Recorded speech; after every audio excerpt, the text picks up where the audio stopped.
Hey everyone, and welcome back to VelozDrive. Today we're taking a deep dive into a brand that has always tried to blend Japanese precision with soulful performance, Infiniti.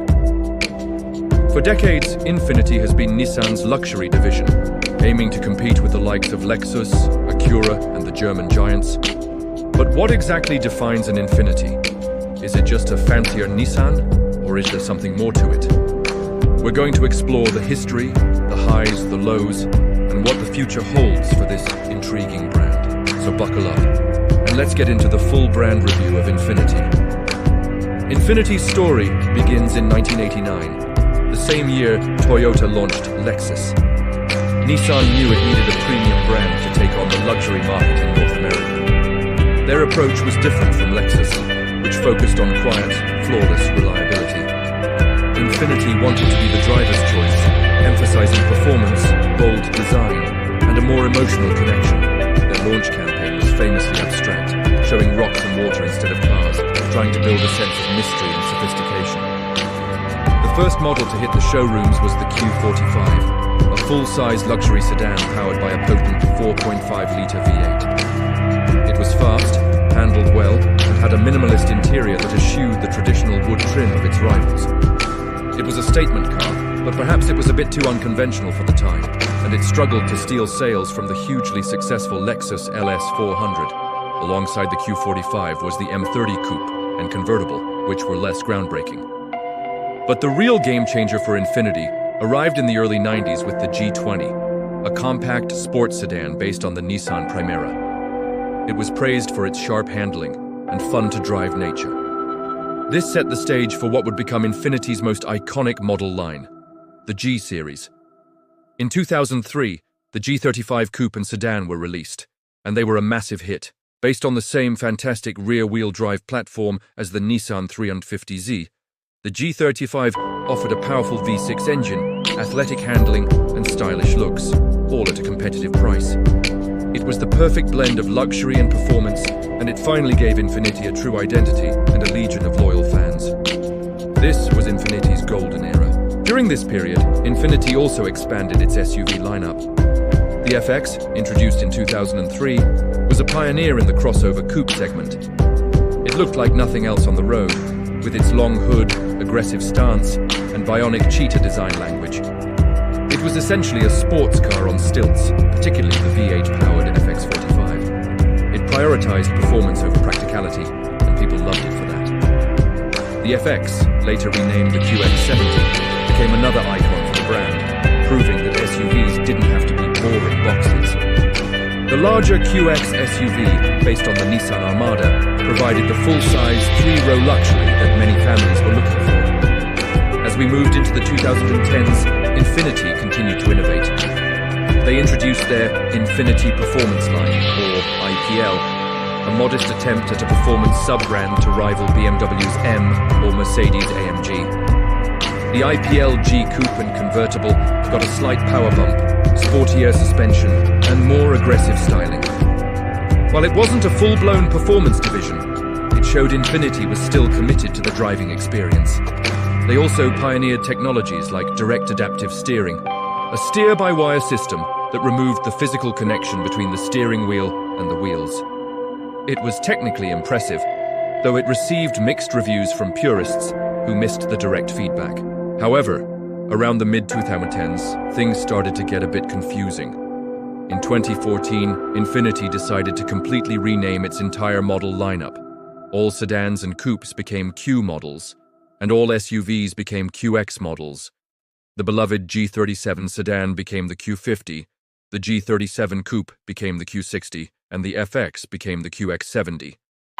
The idea was to create a more cohesive brand identity, similar to Audi's A Series and Q Series. But for many longtime fans and the general public, it just created confusion.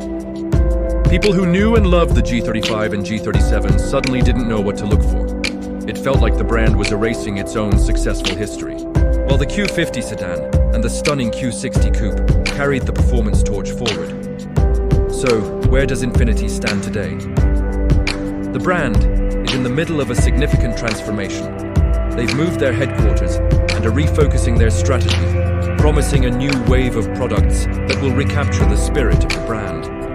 The new QX60 3-row SUV is a huge step in the right direction. It features a stunning exterior design, a truly luxurious, well-crafted interior.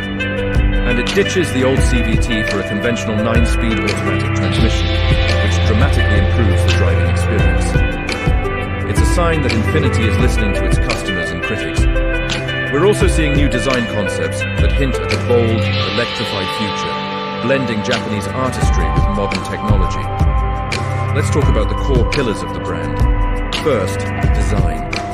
Infiniti has always been about bold, artistic design, from the bionic Cheetah FX to the flowing lines of the Q60 Coupe. Their cars are meant to stand out.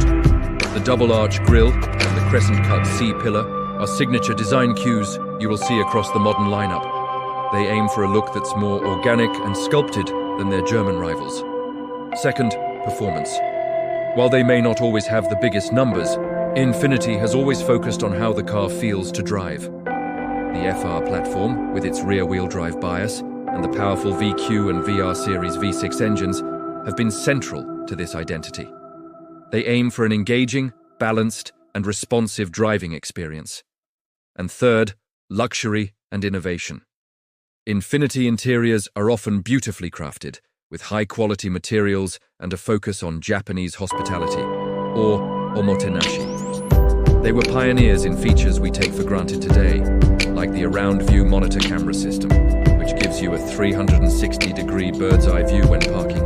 While some of their infotainment systems have lagged behind competitors in recent years, the newer models like the QX60 show a renewed focus on modern intuitive tech. So, who is an Infiniti for? I'd say an S for the driver who wants a luxury car with a bit more soul and personality. It's for someone who appreciates unique design and values an engaging driving experience, but doesn't necessarily need the absolute sharpest track day weapon. It's a more emotional, more artistic take on the luxury formula. It's for the person who might find a Lexus a bit too quiet, or a German car a bit too clinical. Infiniti offers a compelling middle ground. Looking to the future, electrification is the next big chapter. Infiniti has showcased stunning concepts like the QS Inspiration and the QX Inspiration, which point towards a future of powerful and elegant electric vehicles. Their challenge will be to translate their heritage of soulful, engine-driven performance into the silent, instant torque world of EVs. Can they make an EV that feels uniquely Infiniti? That remains the big question. In conclusion, Infiniti is a brand with a rich, if sometimes turbulent, history. They burst onto the scene with a unique philosophy, hit a grand slam in the 2000s with the G-Series and FX, navigated a confusing rebranding, and are now working to redefine themselves for a new era. They've given us some truly iconic and beautiful cars over the years. The brand's commitment to design, driver engagement, and a uniquely Japanese take on luxury is still there. With promising new models and a clear vision for the future, it looks like Infiniti is ready to remind the world why it is a contender in the luxury space. It's a brand that's definitely worth watching. Thanks for joining us for this deep dive into Infiniti. What's your favorite Infiniti model of all time? Let us know down in the comments. And if you enjoyed this video, don't forget to hit that like button and subscribe to VelozDrive for more brand reviews and car content. We'll see you in the next one.